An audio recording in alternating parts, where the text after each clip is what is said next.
बहुत पुरानी बात है। एक गांव में शेखर नाम का एक व्यक्ति रहता था। वह बड़ा मेहनती था, किंतु गांव में कोई रोजगार नहीं था। उसने सोचा कि मैं शहर चला जाता हूँ, वहाँ मुझे मेरी योग्यता अनुसार मेहनत के पैसे मिल जाएंगे। यह सोचकर शेखर एक दिन अपने गांव से शहर की ओर चल दिया। शहर बहुत दूर था। चलते चलते शेखर थक चुका था। शेखर इतना थक गया था कि अब उससे बिल्कुल भी चला नहीं जा रहा था और वह थक कर वहीं बैठ गया। तभी शेखर ने देखा कि वहां से कुछ दूरी पर एक झोपड़ी है और झोपड़ी में एक घोड़ा बंधा हुआ है। शेखर ने सोचा, क्यों ना इस घोड़े को किराए पर ले लूं और इसी से शहर चला जाता हूँ।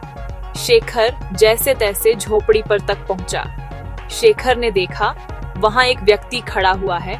शेखर समझ गया कि यह अवश्य ही घोड़े का मालिक है। मुझे आगे शहर में जाना है और शहर यहाँ से कई किलोमीटर दूर है। मैं बुरी तरीके से थक चुका हूँ, तो क्या मैं आपका घोड़ा ले सकता हूँ? तुम्हें क्या मैं घोड़ा ऐसे ही दे दूं? मैं आपसे घोड़ा फ्री में नहीं लूंगा। इसके बदले मैं आपको घोड़े का किराया दूंगा। मैं तुम्हें घोड़ा किराए पर तो दे सकता हूँ, किंतु मुझे अभी दूसरे गांव जाना है।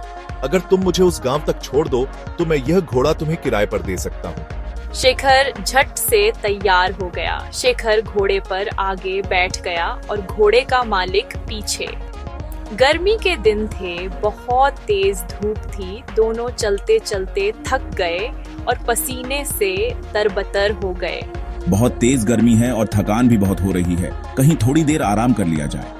दोनों ने इधर उधर देखा, किंतु कहीं भी कोई पेड़ नहीं दिखा। तभी शेखर घोड़े से उतरा और घोड़े के ही छांव में बैठ गया।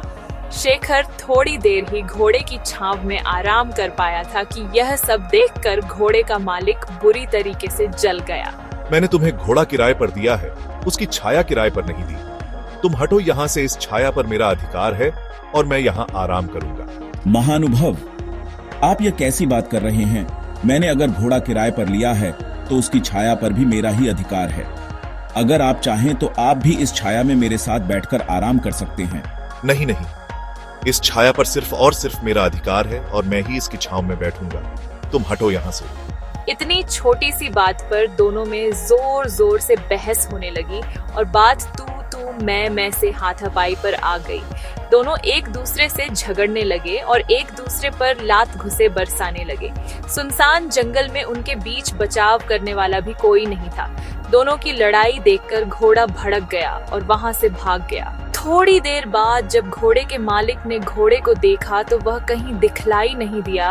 अरे मेरा घोड़ा कहाँ चला गया? वह तो अभी नया है। उसने ठीक से घर भी नहीं देखा। पता नहीं वह कहाँ गया और अब मैं उसे कैसे ढूंढूं? अच्छा हुआ, तुम जैसे लोगों के साथ ऐसा ही होना चाहिए। अभी तुम छाया के लिए परेशान हो रहे थे, अब घोड़े की काया के लिए परेशान होना। घोड़े के मालिक को अपनी गलती का एहसास हुआ और अपना माथा पीट कर हाय तौबा करते हुए बैठ गया। मेरे थोड़े से लालच से मेरा कितना बड़ा नुकसान हो गया। मुझे अपनी करनी का फल मिल गया। घोड़े की छाया के लोभ के कारण घोड़े की काया से भी हाथ धो बैठा। इस कहानी से हमें शिक्षा मिलती है कि लालच बुरी बला है और कभी कभी छोटे से लोभ के कारण बड़ा नुकसान उठाना पड़ सकता है।